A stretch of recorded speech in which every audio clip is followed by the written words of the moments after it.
Welcome to the Tech Egg. Don't get scrambled. Enjoy the video.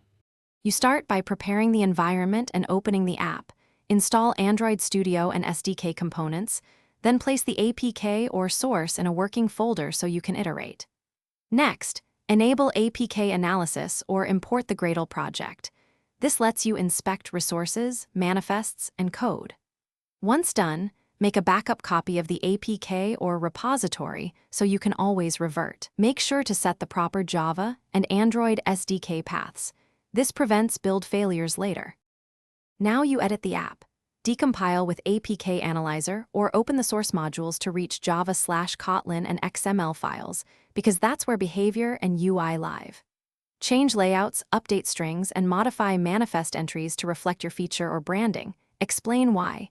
Resources control user experience, manifest controls permissions and components. Then update Gradle. Change application ID, min SDK, and dependencies to match your edits, so the project builds cleanly and avoids. Finish by rebuilding and signing the package. Assemble an APK or app bundle and follow build output to catch errors immediately. This shows where compile or resource errors live. Sign with a debug key for testing or your release key for distribution. Then install on a device or emulator to validate functionality.